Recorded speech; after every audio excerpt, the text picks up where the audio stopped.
Hey guys, welcome back. This is day 2 in the 12 days of Danmas. It's also Wednesday, which is my NFL recap day. So you know to jump to this point if you're not interested in my fantasy football stuff. Before we go any further, I have to mention I have clinched a playoff spot in my Dynasty League and have been eliminated from playoff contention in the That's Good Sports League. Week 13 started on Thanksgiving. And I have David Montgomery in my That's Good Sports League. I didn't have any players in during that Cowboys game, but I had Jordan Love and Josh Jacobs in on Thursday night, but I benched Jaden Reed, which would have been a mistake if the rest of my team didn't come through.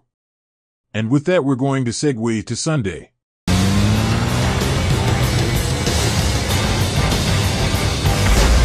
I put Darnell Mooney in instead of Jaden Reed. I already said that was almost a mistake, because Darnell Mooney was definitely not a guy who came through for me. But do you know who always manages to come through for me? Jamar Chase. I have talked about shit goose lunacy all season, and I'm going to say it later. I'm going to say it again now because it definitely applies to fantasy. My kicker and my defense really were the most reliable part of Week 13. 20 points between a kicker and a defense is definitely shit goose lunacy. And with that, we can move on to the NFL as a whole. If you were skipping, no judgment, you can stop now. Week 13 started on Thanksgiving, like I said. The Lions-Bears game led to Matt Eberflus getting fired. And I already talked about the fantasy implications of that Packers game earlier, but it has NFC North implications as well.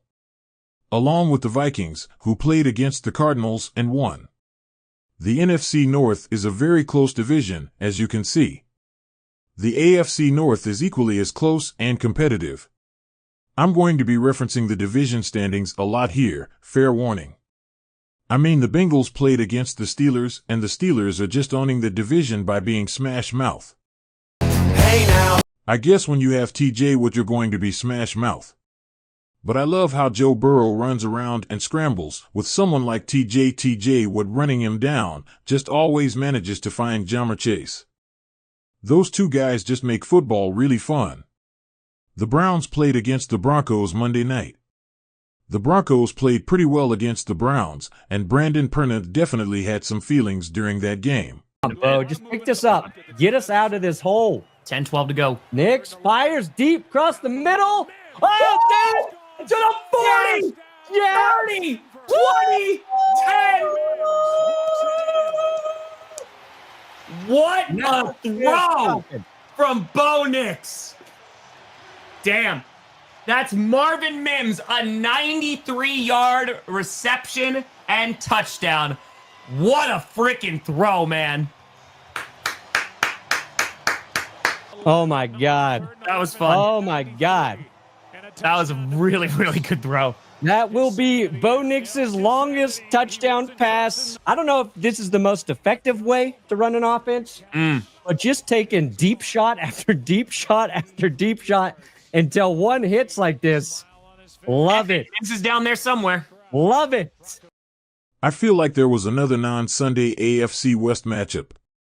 What was it again? Oh yeah, that Kansas City Chiefs-Las Vegas Raiders game. Back to Sunday, the Jets played against the Seahawks, and of course Aaron Rodgers threw a pick six.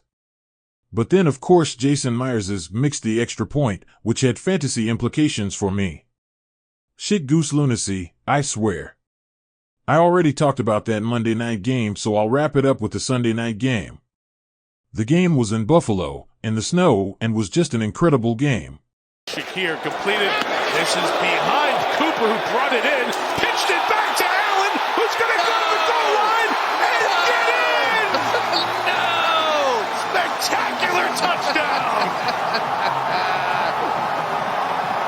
Oh my goodness! Come on, Mike, give it to him. Come on, that didn't just happen. Come on. That'll get you through surgery. I already mentioned that Bill's defense coming through big for me. But Josh Allen is an actual mad lad and threw for a touchdown, caught his own touchdown pass, and rushed for a touchdown. Second and goal. Allen stepping up, pumping, running, scoring again.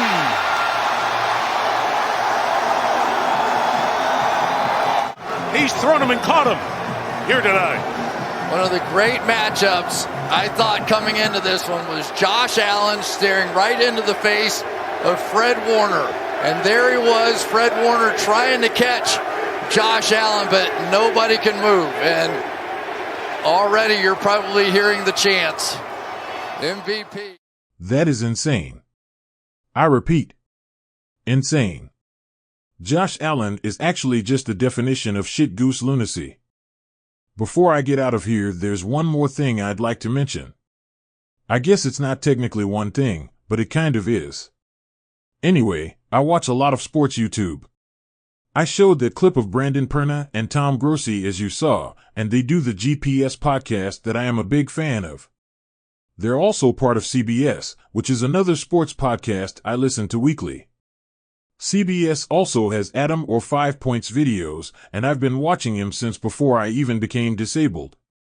There's also Urinating Tree, who inspired my weekly recaps with his This Week in Sports Ball series. To round out CBS is Scooter Magruder.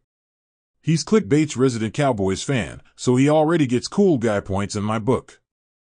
I'm a big fan of sports YouTube, which I have firmly stated. I tune into Woodward Sports every day for some hometown, Detroit sports talk. Detroit is literally the best sports city there is, and I'll definitely be talking more Detroit sports in the future. Woodward Sports has the program Big D Energy every weekday from 11 to 1. Darren McCarty is on that show, and I remember watching him as a kid. The dude was just a Detroit sports icon. When I worked at LCA, I would always screen him and check him in whenever he came to the Pizza Palace. He was always just the nicest and most down-to-earth guy you could ever meet.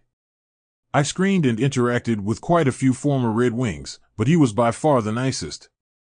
By like a wide margin too. Seriously, whenever D-Mac came in the building, he would always just sit and talk with us when we were sitting at the security desk. He didn't just treat us like mindless security drones.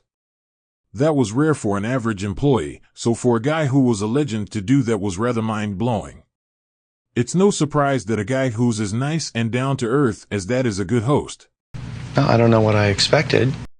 I'm going to finish the video here, but remember to check out my website, disableddanny.com. I have a link in the description, but every time I try to verify my channel it doesn't work.